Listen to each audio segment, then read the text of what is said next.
Welcome back to Season 2 of the Discount Property Investor Podcast. Our mission is to share with you what we have learned from our experience and the experience of others to help you make more money investing like a pro. We want to teach you how to create wealth by investing in real estate the Discount Property Investor way. Make sure you never miss an episode and download the Discount Property Investor app in Google Play or iTunes today. To jumpstart your real estate investing career, visit freewholesalecourse.com, the most complete free course on wholesaling real estate ever. Thanks for tuning in.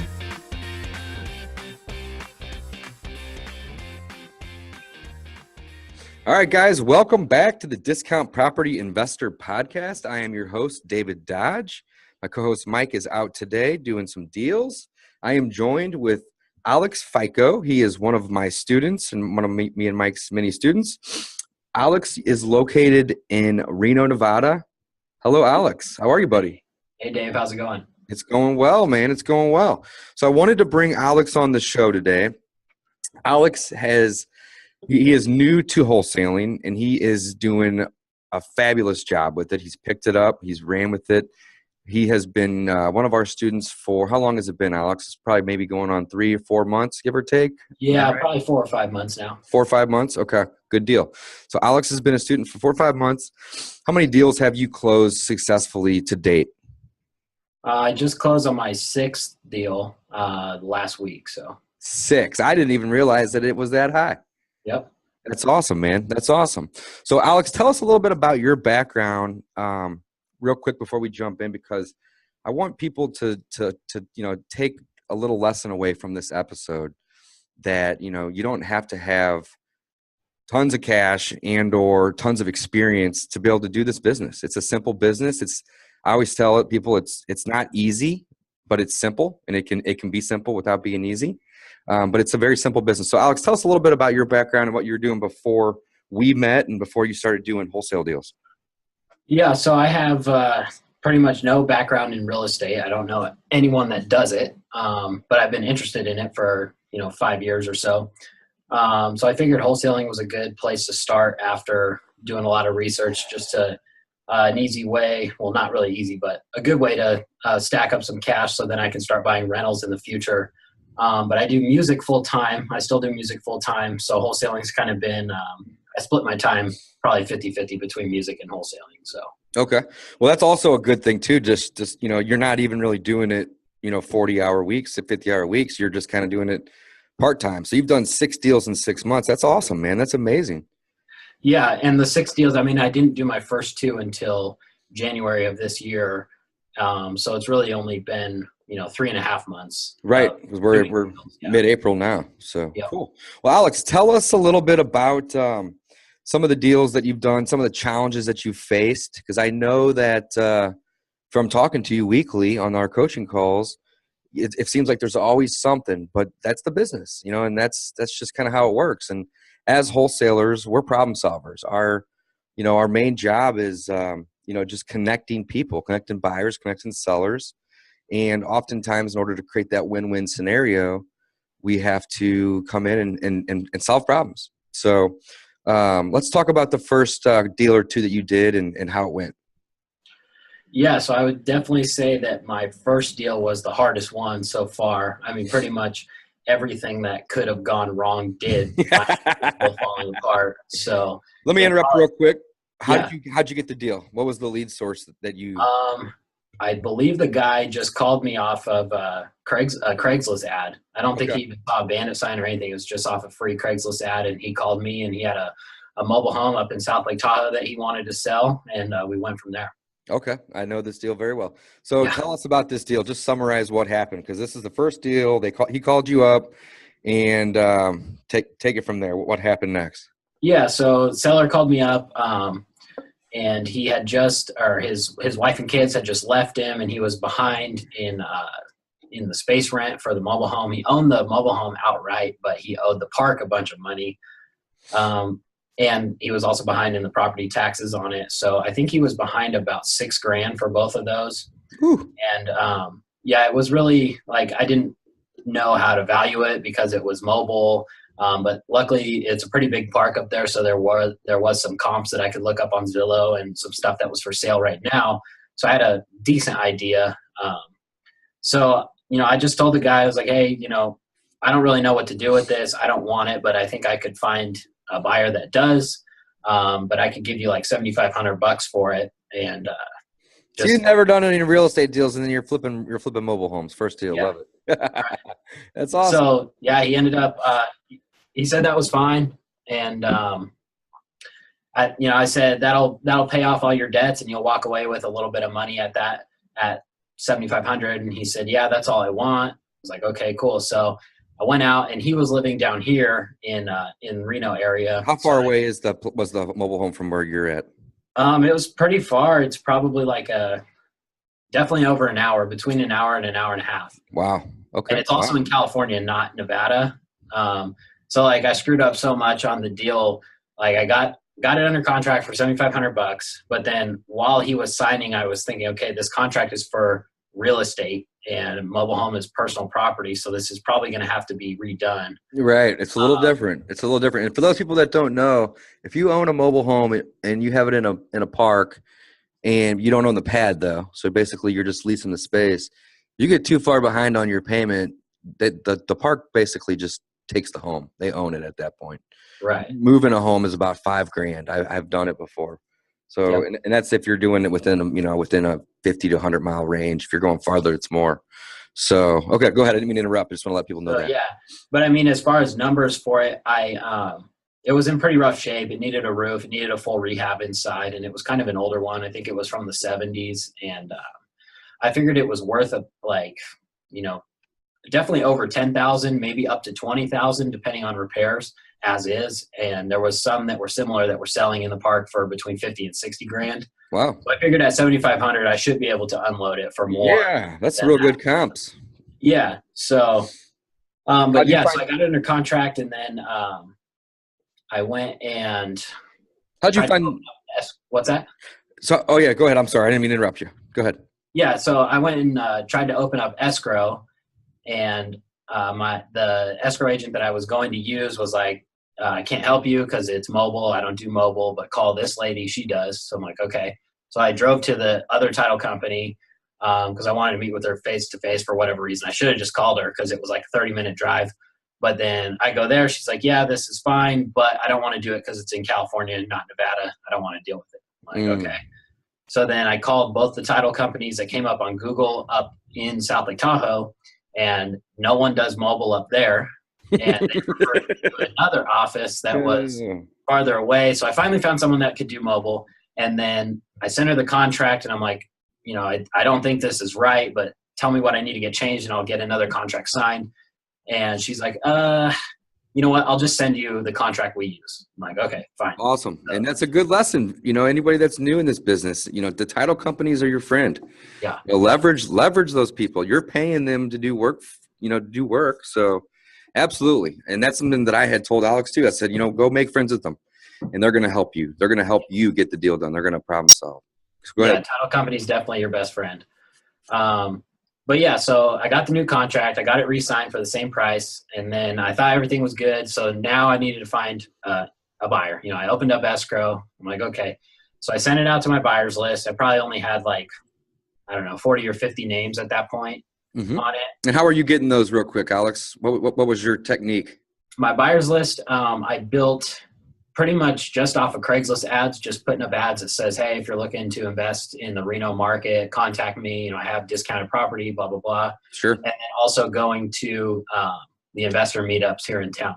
Go to the RIAs, guys. Pick up all the business cards. All the people that are there, they're either investing or they're looking to.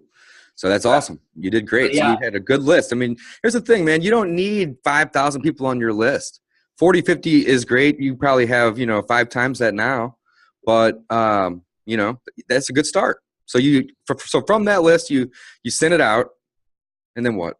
Yeah, I sent it out. I got a couple bites that guys were interested, and I listed it for, I think, just under 20 grand. Okay. I figured, I might as well shoot high, and then I have a lot of room to come down if need be.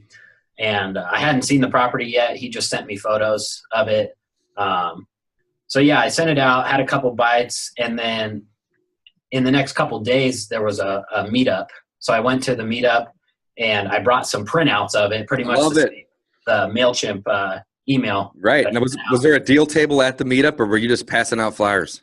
They make you go around and say who you are and what you do at the beginning of the meetings. I got a deal. Yeah, so that's exactly what I did. So awesome. Then, I explained it to the whole meeting, and then this one guy, he actually ended up buying it, but he's in South Lake Tahoe, and he comes down here for the meetings, and he didn't want it at first. And I was like, hey, just look at it. And,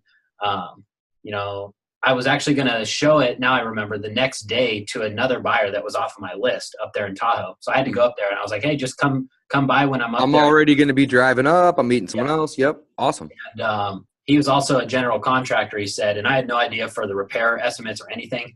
So I'm like, I'd love to have you just come by and at least give me a repair estimate if you could. He's like, yeah, no problem. So he came the next day, and I had, I think, 4 or 5 buyers scheduled to go up there on that day, and none of them showed up except for him. Except for him. It happens like that, man. And you drove an hour and a half to do that too.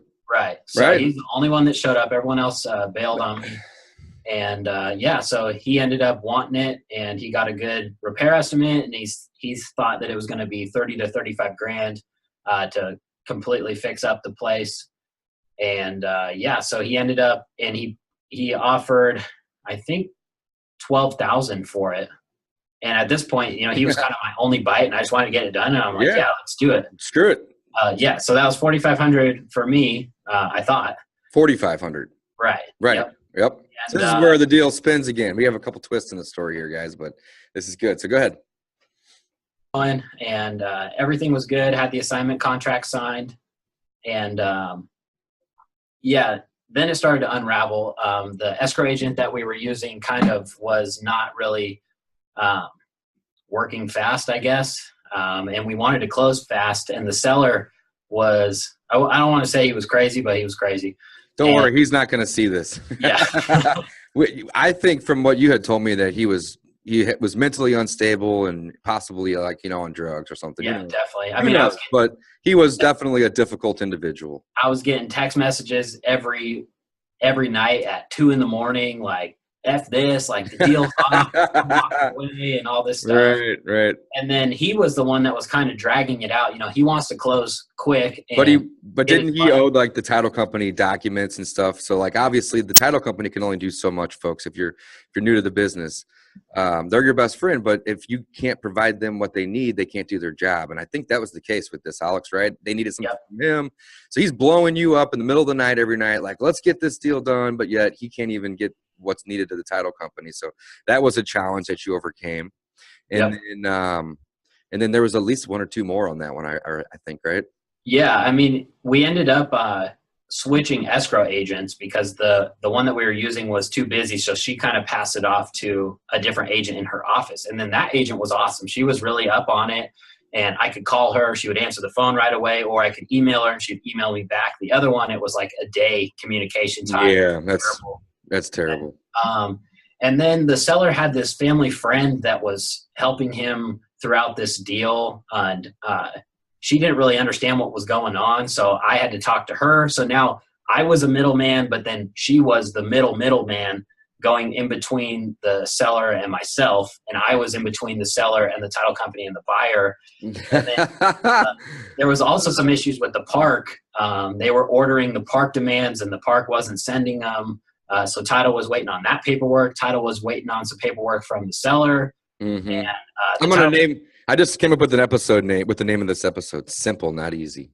Right. Yep. That's what I call it. Simple business model, but not easy to do sometimes. Not easy to do. It's simple though, right? Okay, go on. So, long story short, you had all these people that were wanting different things, and did you ever have any issues with the buyer at any part of this process? Was he ever getting frustrated or having any remorse or anything like that?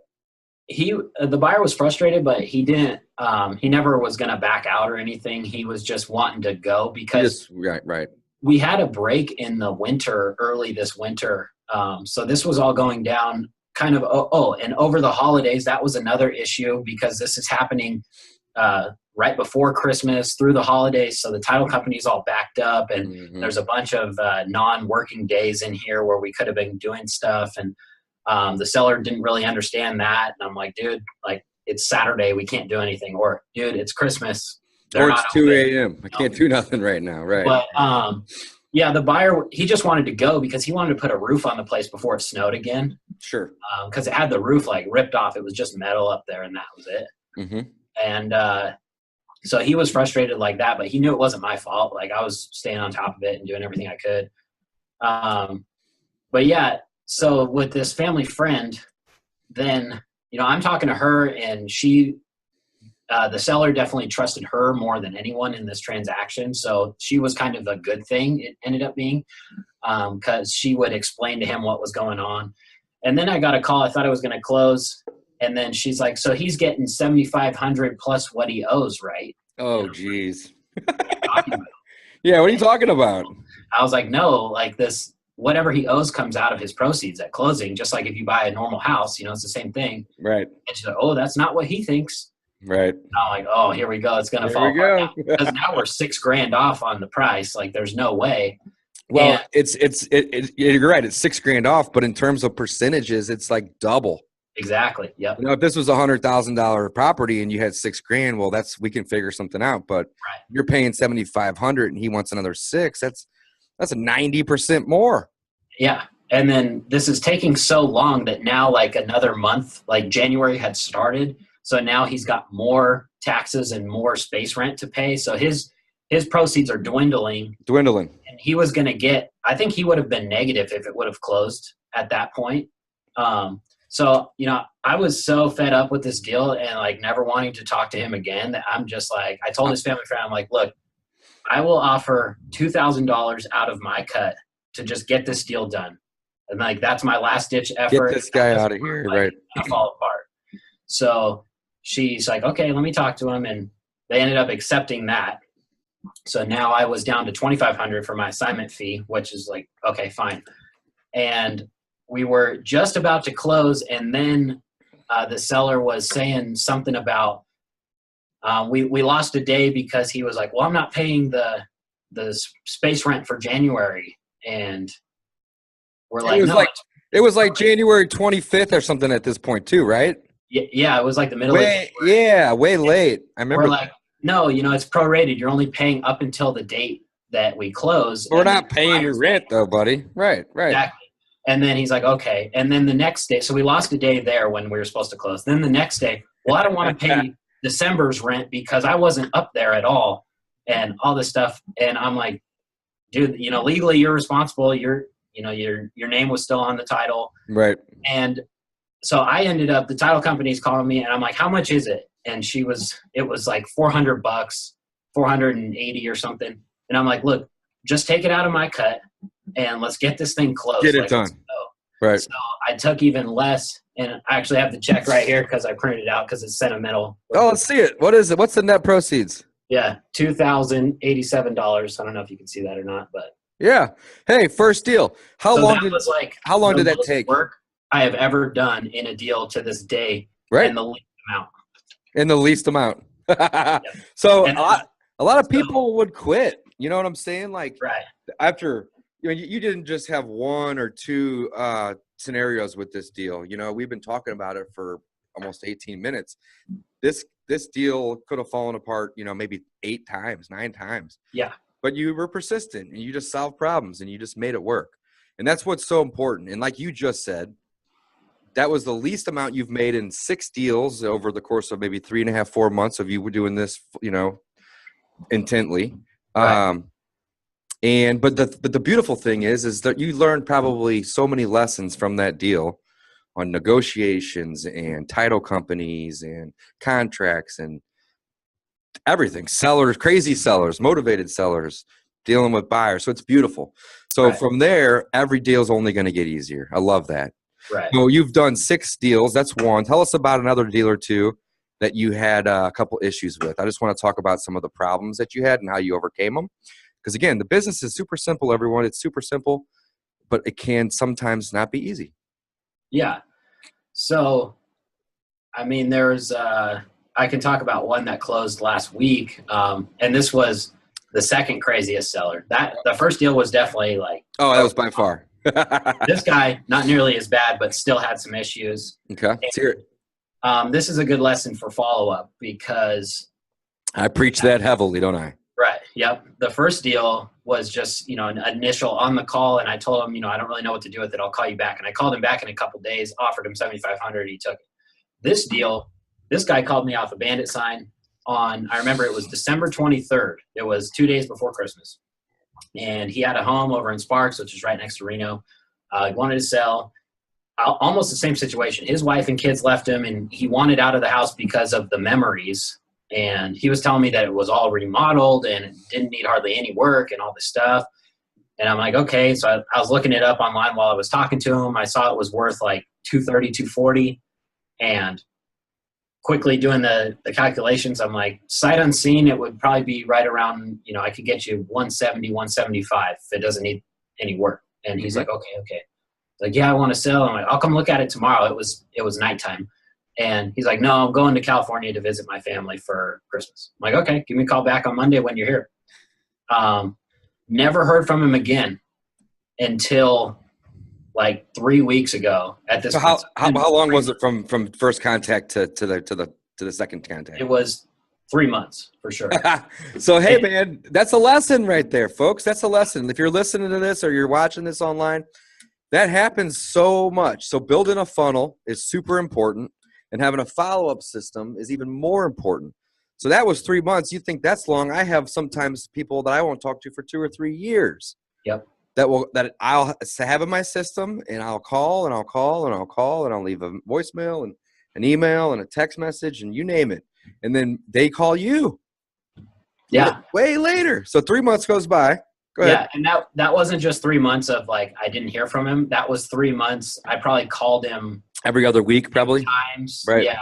I texted him another 10 times, I bet. I left messages. I didn't leave messages. I even had my mom call him, so it was on a different phone number, on my Google number and my personal number. And we could not get a hold of him. And then out of nowhere, again, I was just sitting right here, and I get a call. I answer. He's like, "Hey, it's Jerome." And I was like, Hey, I've been trying to reach you for months. Yeah. And he's like, I'm ready to sell. I'm like, all right. When can I come look at it tomorrow? He's like, yeah, 11 o'clock. Perfect. Be there. So I actually had a meeting that next morning with the biggest buyers in the city, actually in the whole state. And so while I was there. Back up. Pause for a second. How did you meet the biggest buyer in the state? Actually from another deal. Well, when I got his contact info because when I first started, I pulled up the county records and I filtered it, the sale records, and I filtered it for cash purchases and then who has bought more than 2 homes in the last year cash. Yep. And I figured those would be the cash buyers. Mm-hmm. And there was about 80 names on the list. So I mailed all of them. Love it. Written letters, hand addressed all of them, took forever. Yeah. And he was the only one to email me back. And all he said was, we're still buying. Put me on your list. There you go. Like, okay. And I didn't talk to him. And that was before I even met you. Sure. That was November, October. But I love it. It's such a simple thing. You filtered a list, you find out who's buying, and you send them a letter. So you send out 80 letters, cost you $40, $50. And right there, you got probably one of the best buyers on your list at this point. Oh, yeah. He's the best for sure. Yeah, that's awesome. And then it was a different deal, 1 or 2 before the one I'm talking about right now, where I ran it by a couple other buyers after I got it under contract, and they passed on it by a large margin. So I was kind of bummed thinking it wasn't a deal. And I was like, you know what? I'm just going to send it to Steve, see what he says. There you go. 10 minutes later, he called me. He's like, yeah, I'll take it. Okay. Awesome.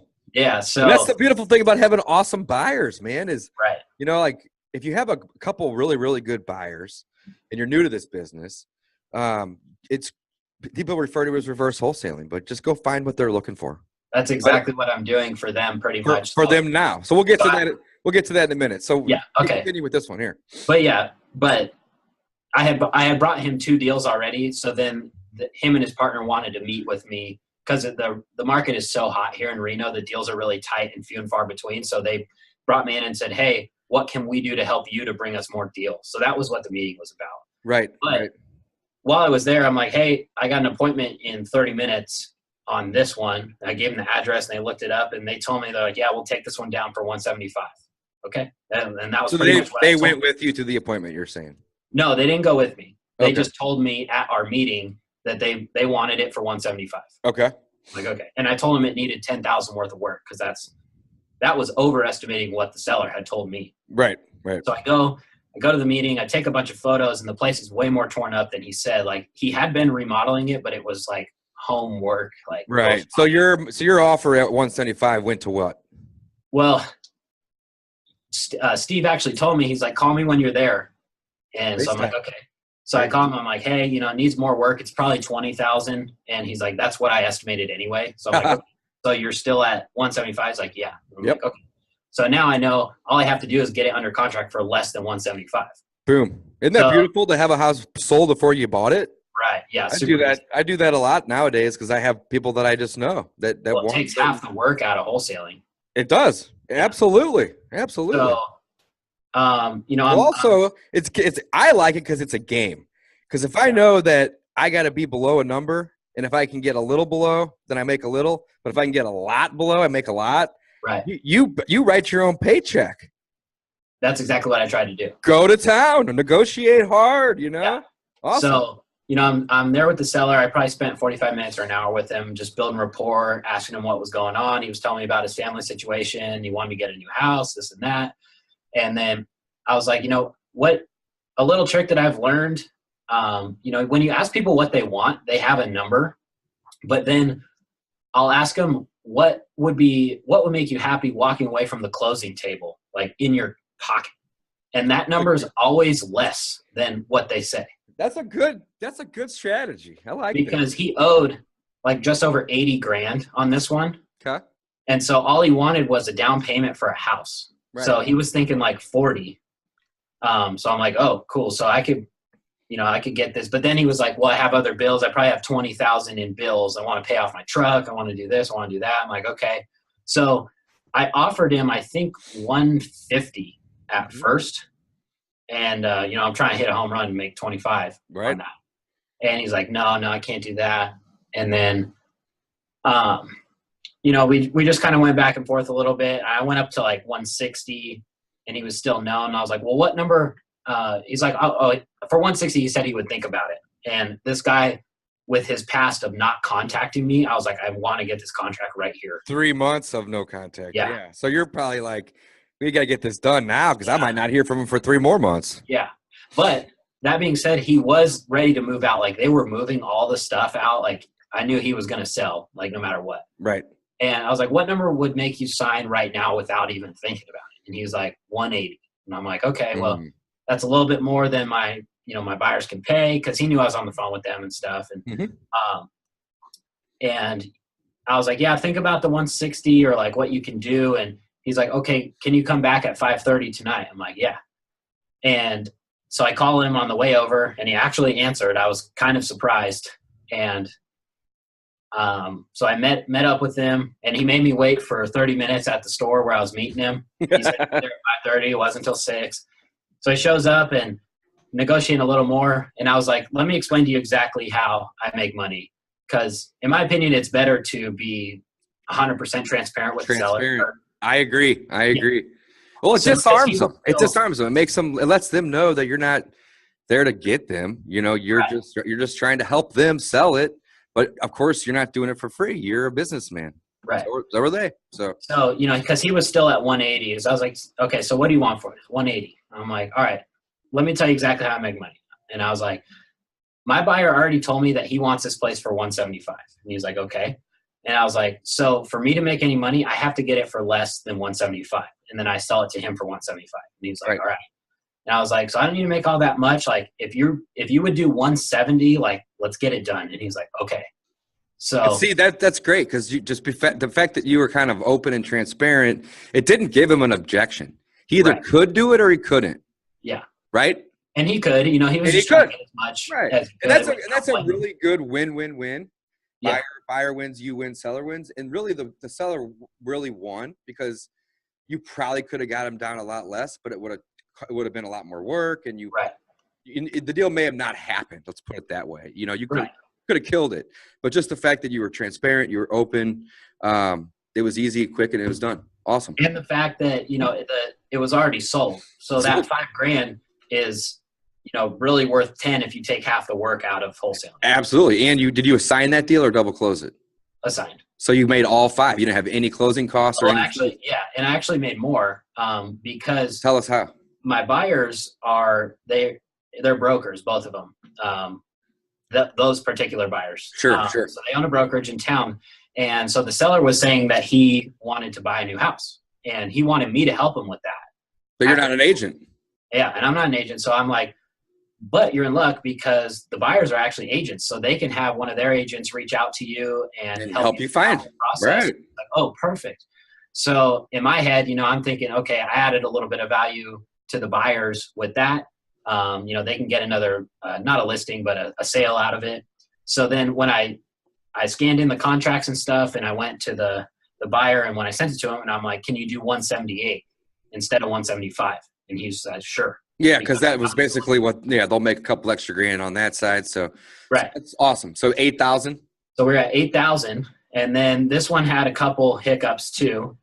And the buyer wanted to close in a week or the seller wanted to close in a week, sorry. And not many buyers can pull that off like consistently, but these ones can. Like they're ready to go.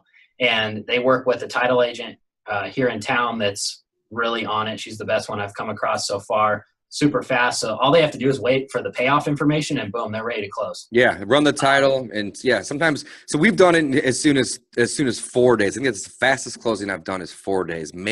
I may have done 1 in 3, maybe just 1, but yeah, 1 week is tough. You know, that's difficult, but you guys pulled it off. So, well, almost. We signed the contract on a Friday and he wanted to close by the next Friday to get his money. Okay. Like, okay, well, let's make it happen. So weekend goes by. The sellers, since they're agents, they have to have a few other, the buyers, since they're agents, they have to have a few other things signed by the seller for liability reasons to cover them with the board. And so they sent that over, like, get this signed. I'm like, okay. So I'm calling the guy all weekend again. No answer, text, no answer. I'm like, here we go. Yeah. Monday rolls around. I tell them I haven't been able to contact him. Title was calling him on Monday. They were calling him on Monday to try to get him the new house. No one can talk to him. And then Tuesday morning, 7:30 a.m., I get a text, hey, are we going to close on Friday? And I'm like, yeah, if you call the title company back. Yeah, so where you been? Yeah. And then it was another like day goes by. He killed Monday and Tuesday. He didn't call the title company back. And then the buyer calls me Tuesday afternoon and was like, hey, we just got the same deal from another wholesaler. So something's going on with this guy. And I'm like, okay. And he's like, I don't know if he's having remorse but he's trying to shop it around a little bit, which I don't think is really legal for him to do that because he's under contract already. But, you know, anyway. So is this the guy that he signed multiple contracts? Is this the same one? Yeah. Okay. Sorry. Go ahead. I didn't mean to interrupt. I just wanted to make sure I'm on the same page with you. Yeah. So, so the buyer tells me, he's like, call him, you know, have a heart-to-heart, try to figure out what's going on with him, and let's get this deal done. I'm like, okay. Call him up. He actually answered. And I'm like, hey, you know, the investor circle is kind of small here in Reno. Like, I know you're shopping the deal around. You told me you wanted to close, and that was your deal. But obviously that's not the case because the buyers have already wired the money in at this point. They're ready to close. Right. And he's the one that's holding up the deal. So I'm like, I know that's not the issue, but, you know, what's going on? And he's like, you know, bro, like, I just lost everything. And he keeps telling me that. And I'm like, yeah, you know, I know his situation. And I'm like, okay. And he's like, I don't have anywhere to go after we close. And I'm like, oh. Well, isn't that what the buyers were helping him do, though? Or I'm sorry, they were trying to get him a new house, but it wasn't going to be ready right then. Okay. So he doesn't have a place to go. And I'm like, okay, well, you know, these buyers are really flexible. They've done rent back situations in the past. Let me run it by him and see if we could do that for you. What do you need, a month? And he's like, well, if you could do 2 months, that would be great because I want my son to finish school and then we can move. Perfect. Right. This is a great case study. I love it. Keep going. And so I call up the buyer and I'm like, hey, he wants, 2 months rent back so he has some time to get out and find a new place to live. And he's like, that's all he wants? That's all he wants? Right. All right, just offer him like $500 a month and let's get it done. Probably half the market rate. Right. Oh, yeah, less. Less than half, right. Probably a third, yeah. A third. And it's $500 a month for 2 months. Let's get it done. They'll just have to sign a rental agreement. And he's like, and tell him he can just take that $1,000 out of his proceeds so he won't have to pay anything out of pocket. I get prepaid rent. Boom. Right. And I was like, okay. So I call him back. I'm like, hey, good news.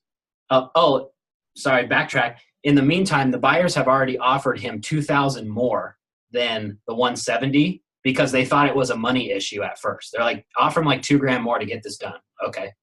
So I call him back. I'm like, hey, I already got you $2,000 more, and good news, the buyers are willing to do a 2-month rent back, and you can live there $500 a month, and you don't have to pay it out of pocket. They'll just take it out of your proceeds. And I don't hear anything for a second, and I hear like, thank you, bro. And he's crying. He's crying. He's so happy. Yeah. It happens, man. I've had people cry not out of sadness. It's a joyful cry.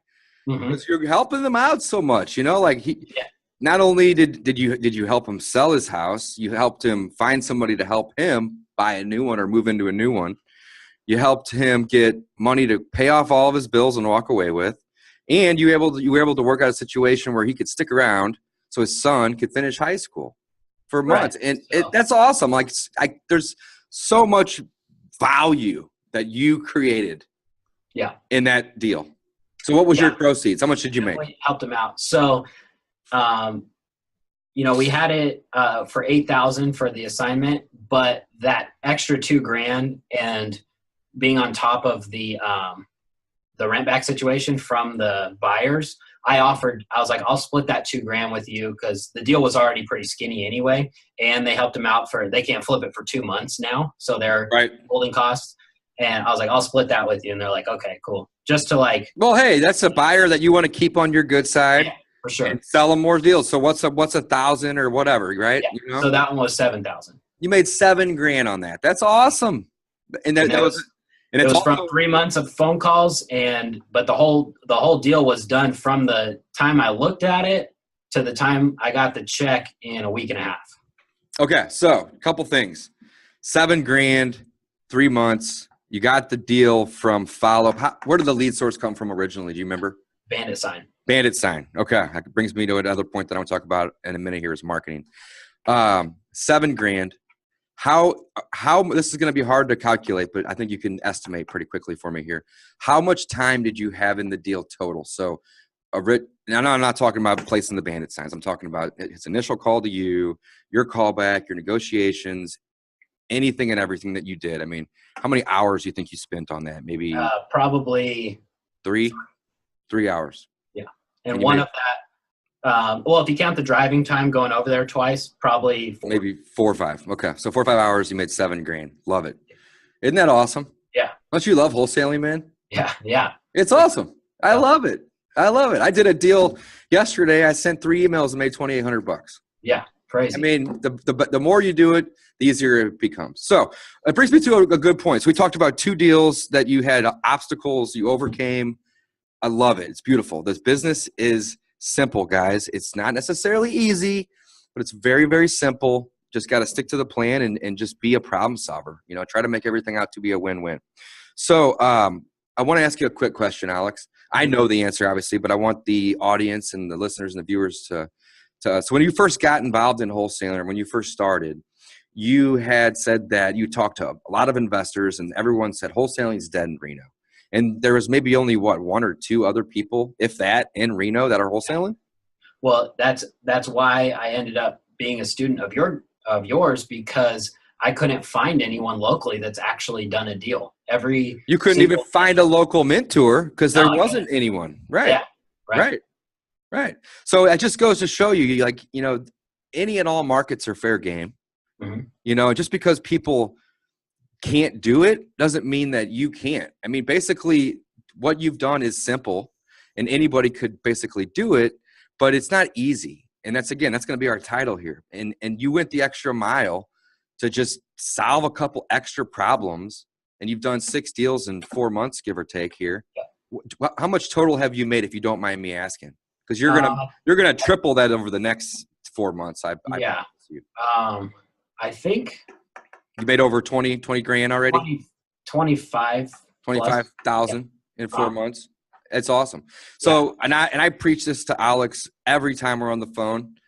You got to build your funnel. You got to have stuff in the pipeline, because you go through stints where you're going to have, when it rains, it pours. You're going to have a ton of deals come in, and you're going to have a time frame where you don't do one for a month or 2 or 3 or whatnot. So you got to build that funnel up. But once you have that funnel built up, have a good follow-up system in place, and you're guaranteed to do deals. So with that being said, funnels, follow-up, all that good stuff, what kind of marketing are you doing right now in your market? Because we've gone over tons of different stuff, but I just want the listeners to just know, what you're doing, because it's nothing over the top or crazy. It's simple stuff. Not at all. Yeah. Well, I've been doing most of my deals, I think all of them except that first one, were off of Bandit signs. Mm-hmm.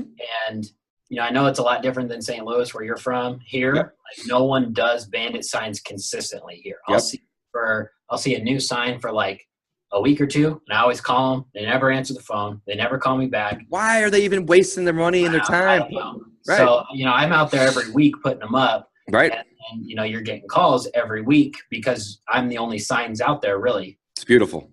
So, but I've gotten a couple calls from NDOT and the city of Sparks about the signs, because they're gray areas of legality with them. Sure. And obstacle. Yeah. Just figure it out a different way.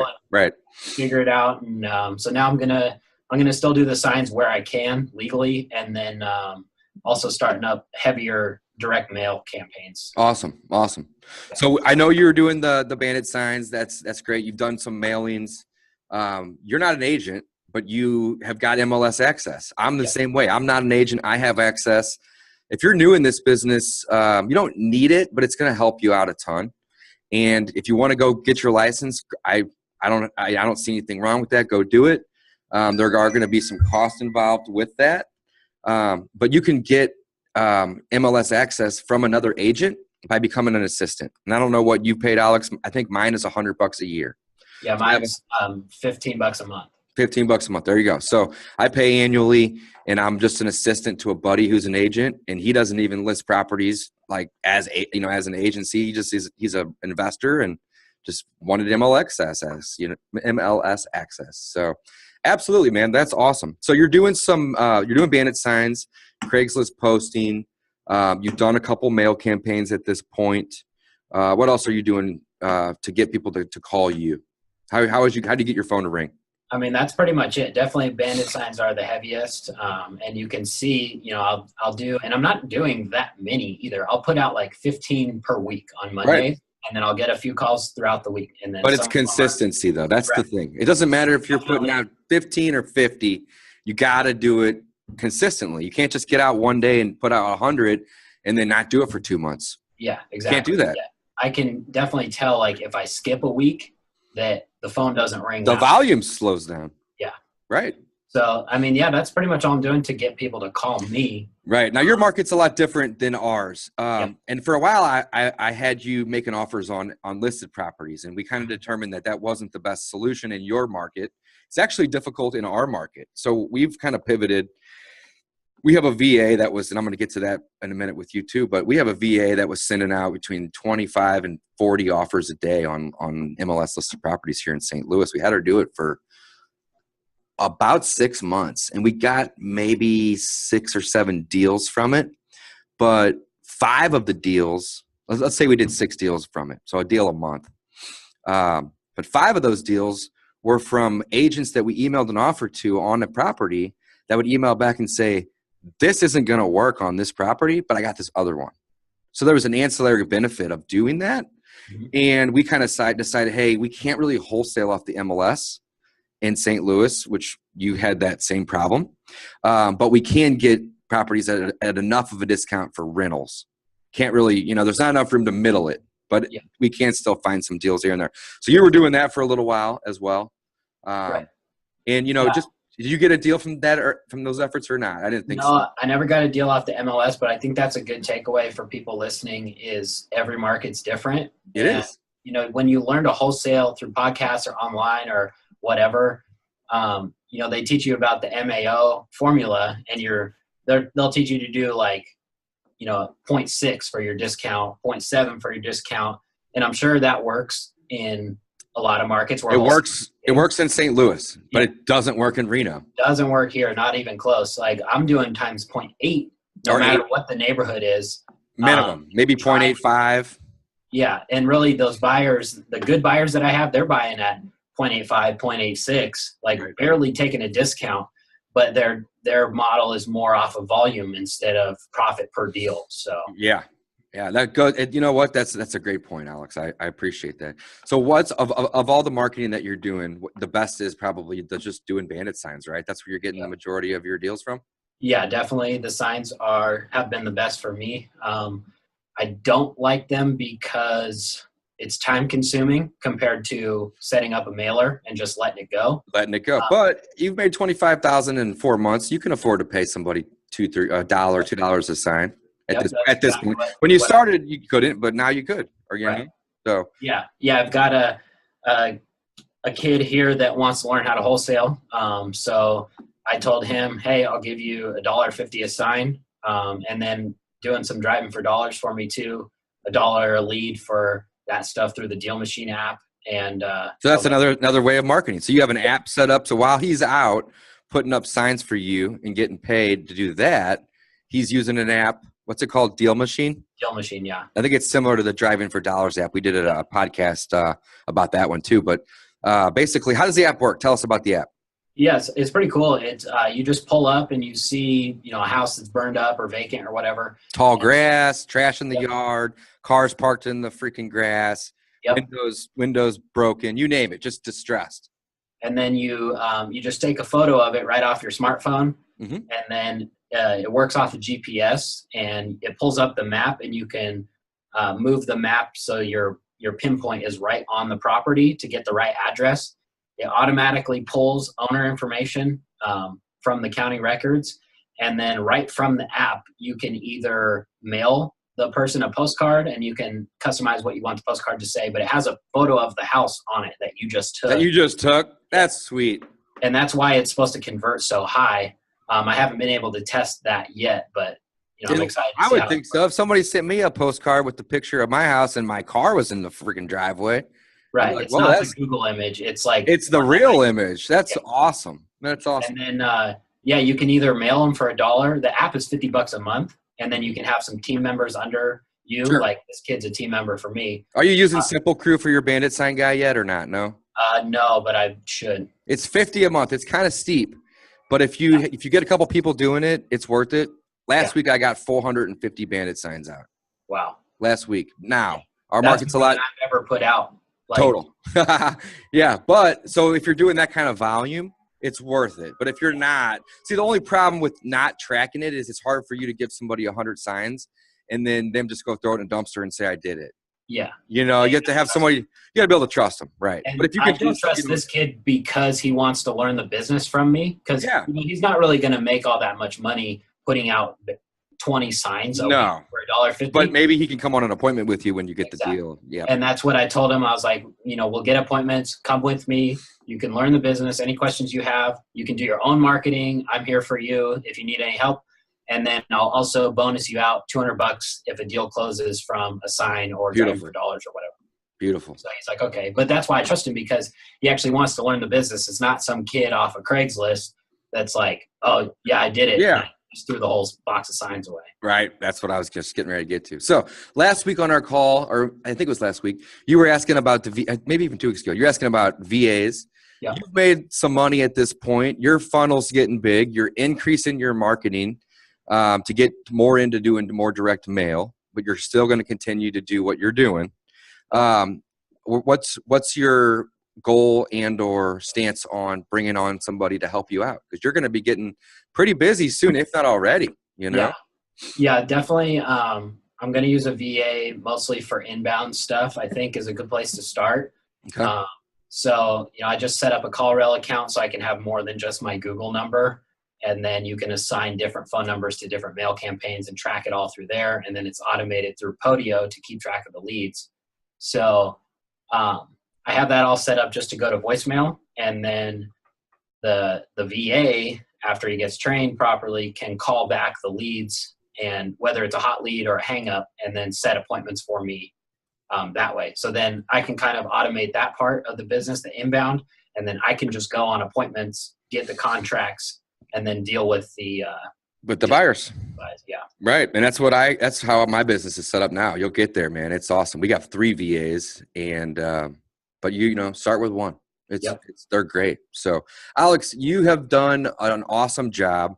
I love coaching you because you're a go-getter, and I don't have to necessarily get on the call every week and be the bad guy and hold you accountable. Instead of me saying, how many of this did you do? And you say, well, none. And you come out and you're like, I did it. I did this. And I'm like, man, this is great. You're a go-getter. I love it.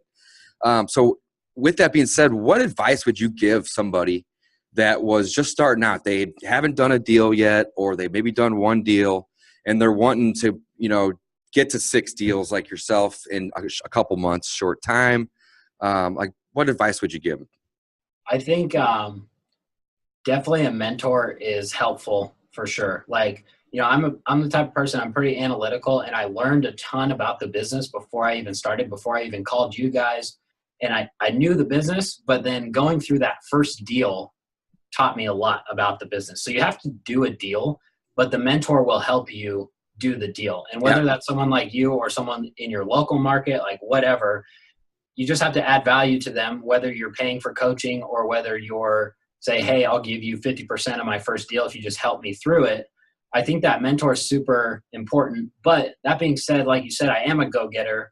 But for people who aren't, even just having that weekly call helped me out a lot, because even though you guys didn't have to really push me to do the work, I still felt accountable. It's right. Wednesday, it's like, I got my call tomorrow. Like, I got to do something real quick. Right.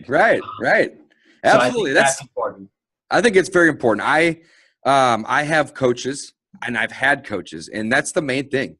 You feel guilty if you can't get on that call with your mentor and talk about some progress that you've made, especially if you're paying that person. So right. Yeah, I love that. I have coaches as well too. Do you have any challenges right now that you are facing on any of your deals or in the business that I could help you with before we wrap up? I don't know if there's anything that you can help me with right now. My challenges are really getting the VA, which I talked to your VA and he's helping me find someone. So that's kind of a waiting game at this point. Okay. I'm dealing with the sign police. So that's but right. I'm also, I found a couple ways to work around it, and I'm just waiting for my next batch of signs. I'm out of signs. I thought I ordered them on time. I did. I ordered them 2 weeks before I need it. Man, I just ordered them a couple days ago, and it's like a 5 or 6 week back order. Is that are you facing that too? Yep. And I called and I'm like, hey, what's going on? I ordered these 3 weeks ago and it still says in production. They're like, yeah, it's our busiest time of year. But I've ordered 2 boxes, so I'll have them for a while. Right. To avoid this down the road. Right. But my first box should be here tomorrow, so I can start getting back on that. But the last 2 weeks, I haven't been able to put out any signs, and my phone has just been dry from that. Oh, hey, before I forget, thank you for that. That's great. I do. So we're approaching an hour, but that's okay. No problem. Some of our best episodes go over an hour, and this is a really good one. I'm really happy we're doing this. But I do want to just briefly touch on the relationship that you built. So you had no real estate experience at all 5-6 months ago, right? None. And you really started doing deals 4 months ago. Yep. And now you have a buyer's list with several hundred people on it. You've done 6 deals and you made $25,000. You're crushing it. You're doing amazing. Thanks. You made a connection with, I don't know if it was the same buyer you were referring to or another one, that wants to partner with you because they see you're a hustler and a go-getter. And I don't know if that deal's done or not yet, and you don't have to give us too much details. But basically, somebody came to you and said, we want to work with you and we're going to pay for your marketing. Yeah. Yeah. Give us just a quick little summary of how that happened, because it just goes to show you that networking is so powerful. And you basically now are going to be doing reverse wholesaling for these people, selling them deals. Again, you can explain it, but the deals they don't want, they're paying for you to get. You go sell somebody else. Yeah, exactly. So beautiful. Yeah, that was the same buyer, and that's what that meeting was about before the appointment. that I was talking about. And, you know, they said, hey, how can we help you get more deals to bring to us? And I'm like, well, let me think about it. So I thought about it, and I'm like, okay, well, you know, direct mail, a decent campaign is pretty expensive, you know, to 4 different lists, and you're mailing weekly or whatever. So I'm like, okay, I can just have them pay for that. I'll set up a call reel number to put on all that stuff so I can track where their dollars are going. You can control that, right? So but they're just going to bonus me out on deals to pay for it. So I'm really paying for it. I'm just using their money, and I'm buying the lists. I have the call reel number, so I'm controlling all of it. And then in return, I'm just bringing them deals. So you're going to get paid on the deals. They're paying for the marketing. And then, like I said, anything that comes in from your efforts and their money that they don't want, you still have. You can turn around and sell it to one of your other people. Exactly. And these guys, like, they've got a lot of money, and their only problem is that there's not enough deals to spend it on. And it's that's actually a great problem to have, isn't it? Yeah. It's actually easier than reverse wholesaling because they'll literally buy anything that's at a discount. They're not looking for a specific zip code or only duplexes or only condos or whatever. Like, anything that you can get, they'll look at it and they'll say, yeah, we'll take that down for this amount. So I could just go work the lead, get it under contract, and then bring it to them to try to hit more of a home run. Or I could just do what we did on that deal I was describing and say, hey, here's a lead. What do you take it down for? And then they'll say, and then I can go out there with that number in mind and then reverse it that way. Right. Oh man, that's awesome. So you know what's crazy is, so I also wanted to ask you, have you explored any Facebook marketing or AdWords on Google? I just typed in Reno, Nevada, sell house fast, and there's not a single person advertising. Huh. Not one. So yeah, no, I haven't yet. That's down the road for sure. Yeah, definitely. So with that being said, in our market, it's anywhere from 15 to 25 a click, but we have 15 people bidding. Right. And you don't have anybody. So you may want to look into that, because you could probably get leads. Don't quote me on this, but with nobody bidding, you could probably get clicks 50 cents, $1. Yeah. And just test it out. Throw $500 at it and see if that's any good. And then I know Facebook, we're doing that as well. And that's really cheap. I think it's like maybe 10, 15, could be 20 cents a click, you know, just to get leads that come in. But just having multiple channels of marketing is huge. Build that funnel.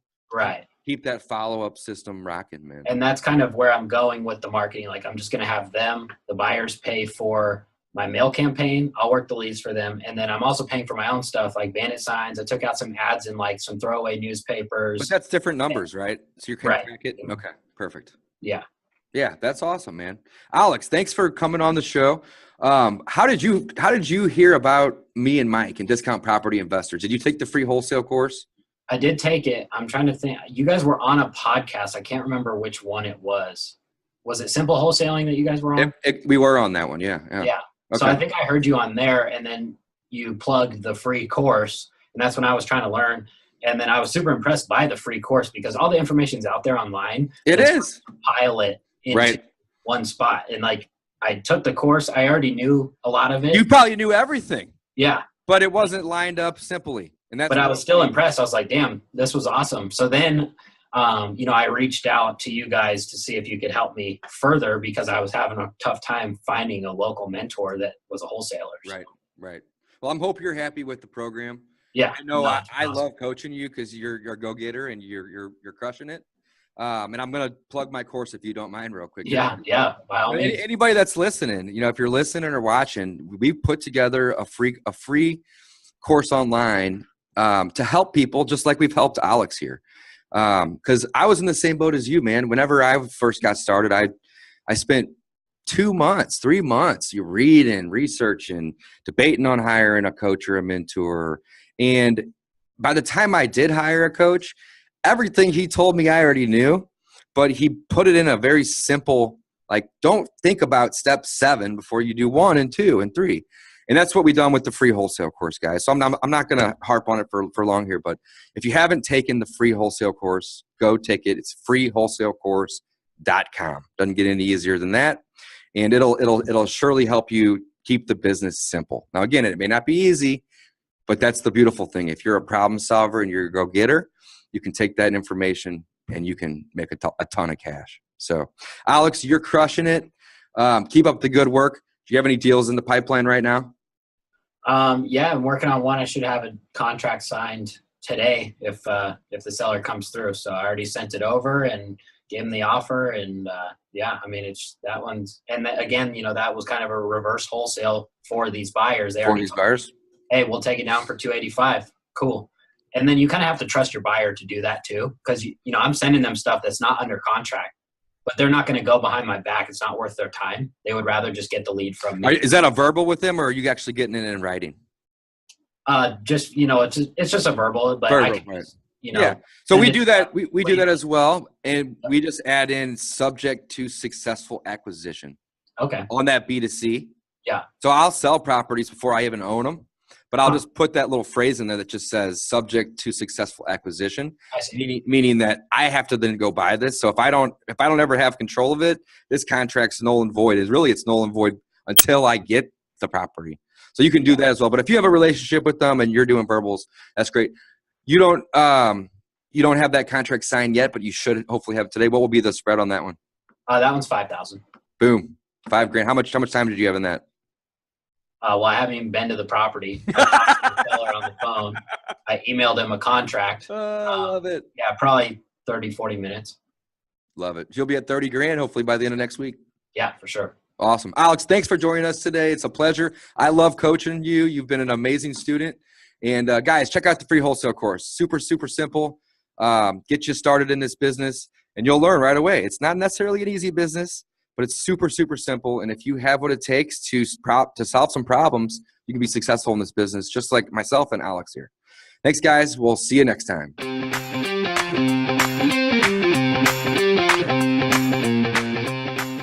Thanks for listening to the Discount Property Investor Podcast. If you enjoyed this episode, please like, share, and subscribe to help us reach a wider audience. To jumpstart your real estate investing career, please visit freewholesalecourse.com, the most complete free course on wholesaling real estate ever. We would also appreciate it if you left us a review on iTunes or Stitcher. Thank you in advance for your support, and remember, you make your money when you buy, and you get paid when you sell. Now let's go build some wealth.